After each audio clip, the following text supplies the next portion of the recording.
Hey guys, it's Rock Pokémon here with another Market Monday.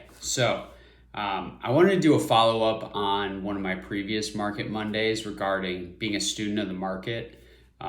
Specifically, I wanted to talk about resources and being a part of the community. How and where you can learn and become a more educated collector or investor or what have you.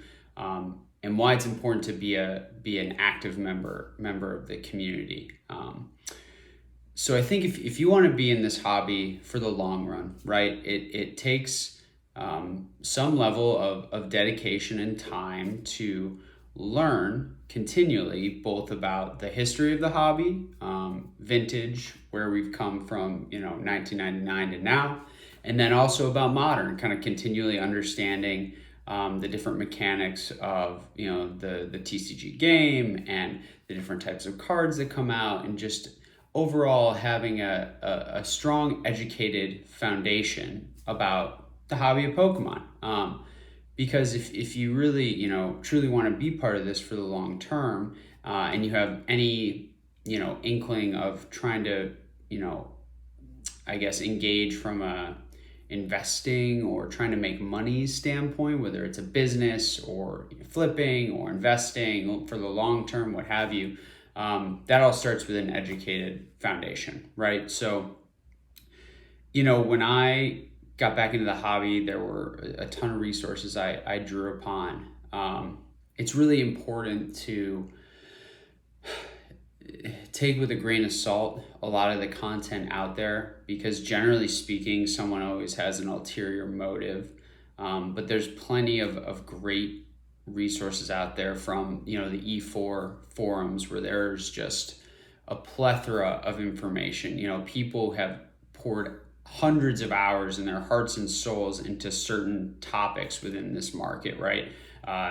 First edition stamps, shadowless packs, certain sectors of the Japanese market. I mean, just the most educated, thorough, thought processes and displaying of that information. So E4, excellent resource.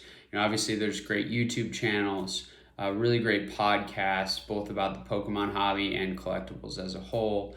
A few really, really high quality Discords, Clubhouse, a few, Instagram pages, right, like my own, where I share information. And then, specific, places where it might not be free, but you do have the ability to access, right? So something like that might be a Patreon for someone in the hobby who's long tenured and has a deep level of knowledge, right? But before you get there, it's important to understand there is so much free information out there for you to access, to learn as much as you could possibly want to about this hobby, right? Now, there's certainly, people who take that knowledge and are able to implement it better than others, or understand historical trends because they've lived it. But for you in the now, entering the hobby or being in the hobby over the past year or what have you, there's so many amazing free resources for you to learn. And an important reason I wanted to bring this up is that, we've seen some buzz around, and you might have, seen on my Instagram stories, a paid course, a paid online course, created by someone in the community, on how to make money in Pokemon, right? And guys, I'm going to tell you, we see this in every cycle. It doesn't matter if it's real estate or stocks or collectibles, but when a bunch of money and a bunch of hype flows into an area, there's always people who are going to engage in predatory practices upon people who are undereducated about that sector or hobby or market, right? And so, the way this was pitched is that it's really like this, I'll tell you the secrets that I know, right? And I think it's important to note that, maybe there is a secret, maybe there's something I don't know, right? But successful businesses are built on hobby sectors having higher amounts of liquidity. So the more people you can pull into there and tell that they can create a business or invest or flip or make money, however, that adds more liquidity to a highly illiquid market, which is always beneficial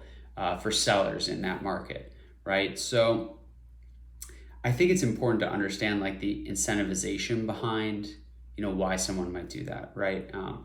And and where I really take pause with it is not only how it was really pitched, but more importantly, it preys on people really outside the hobby or people who have just entered or might be entering, right? So the issue I have is that we as a community or people watching this might follow people in the Pokemon community. It's kind of this feedback loop, right? But the problem is that, we want this hobby to grow over time. Like, I love Pokemon. I want it to be here. I'm here for the long haul. I want it to be here for the long haul. I want the community to grow and grow and grow. And if people are pulled into this hobby with the idea of, being able to make a quick buck, people just have to understand, like, this happens after any given hype period, right? So, like, we will probably never see a period again. God willing, we will never go through, the last year that we've had to go through as a world, as a community, as human beings. But we will probably never see that type of return compression over that short of a time period ever again in this hobby. We could, it's possible, but the statistical improbability of having that many standard deviations from the mean of a return in that given time frame is fairly low. And why that's important is that, largely speaking, the easy money has been made, right? And like, anyone could have owned or bought Pokemon cards a year ago and made money. Like, if you didn't make money, I'm questioning like how that's even possible, right? And so, like, what I'm trying to understand and trying to communicate to you guys is be very cautious with who you take your information from, right? Because just having bought something, like whether it's, crypto, Bitcoin, Ethereum, all these altcoins, whether it's collectibles like Pokemon or Magic the Gathering or Flesh and Blood or Harry Potter, what have you, if it's art, if it's real estate, if it's stocks, if someone bought that at the beginning of what turned out to be an incredibly just unprecedented boom period, that does not make them investor. A lot of that just is luck, right? So there are certain people who truly, 5, 7, 10 years ago really believed in Pokemon, thought it had, a high probability of returns over the long haul against other traditional asset classes or against how it historically had averaged over time or keeping up with inflation. But I don't think anyone could have seen the amalgamation of black swan events that led to the compression of returns and historical just explosion that we saw into the fall of last year, right? And I just want you to be really careful and understand that just because someone bought a piece of cardboard and it 10x'd doesn't make them an investor, doesn't make them a good resource, doesn't make them someone who you should necessarily trust when you're trying to learn about this hobby, right? So I know for me, like, I am, like, by profession, I work in the investment field, right? So it's like I don't really have like, I can be 100% transparent here. I don't have an ulterior motive. I love Pokemon, right? And I'm just here ultimately to help people. Yes, do I buy and sell? Absolutely, 100%. I have cards I've bought at what I thought was low that I hope to sell high, or I have sold high, right? And that's just part of collecting, right? My goal has always been to make my collection free, essentially, right? But it's just really hard for me to let go of a lot of the items that I really love that have gone up tremendously in value, but that's an aside. Look, I think that what's important to understand is that you have to be super wary of people who enter this hobby or come are in the community already, who build themselves as experts, who tell you there's some secret to making money in collectibles, who kind of seem to know everything, are always pushing a certain agenda. So key things to look for, right? Do they talk about their mistakes? Do they talk about their losses? Do they, continually give hard and fast answers? Or when you ask them a question, do they ask, next level, right? So someone today asked me, should I buy X item at this price? And I said, well, why are you buying it, right? And then that helps me to continue to form that conversation and understand where they're coming from. And at the end of the day, it's probably going to be, it depends, or I don't know, because prognosticating on short-term price movements is basically impossible in any market. Mostly just luck, which is sometimes a function of effort and skill and time studying the hobby. But just think about what their behaviors, what their pattern of behaviors have been, what the motivation is for them, right? Like if someone is giving advice and they largely are a business of making money in the Pokemon hobby, for example, right? Whether it's pack openings or they run a game store or what have you, and that's like their main source of income, right? A YouTube channel, what have you.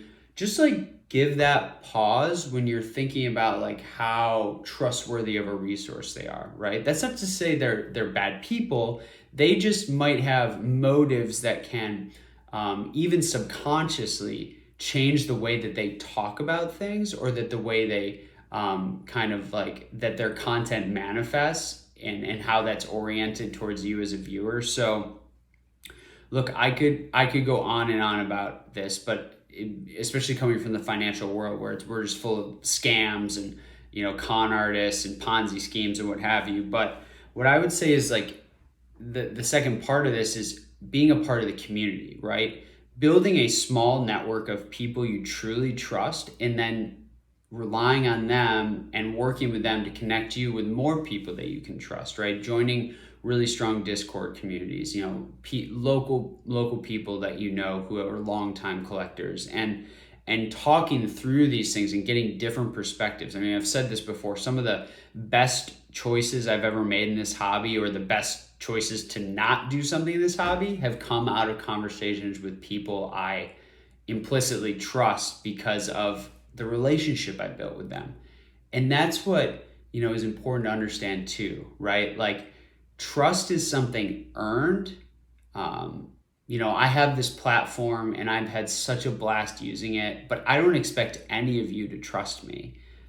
I have to earn that from you over time of demonstrating my truthfulness, my knowledge, being a good steward of the hobby, all of these things, right? And so for you as the end consumer, right, as the investor or the collector or the content consumer, right, it's important for you to just take pause and, try to understand, is this some sort of predatory, or is there some sort of incentive here I need to think about? Like think about those second level things that aren't just surface before you implicitly trust someone or follow their advice, or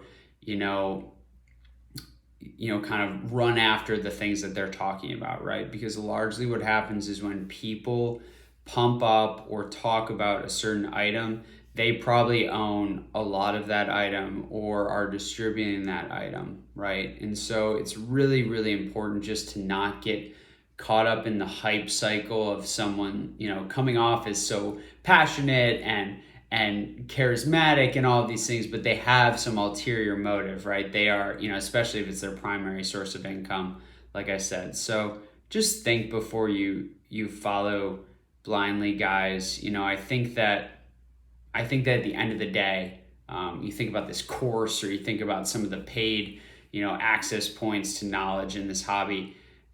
If you're doing this as a collector, collect what you love, right? Just try to make educated purchase decisions. If you're an investor or a flipper or what have you, or even someone who's trying to set up a business in this hobby, just understand there are probably better people to learn about business and investing from than people who bought cardboard that was worth nothing, that then became worth 10, 20, 50 times that value overnight because of a series of black swan events.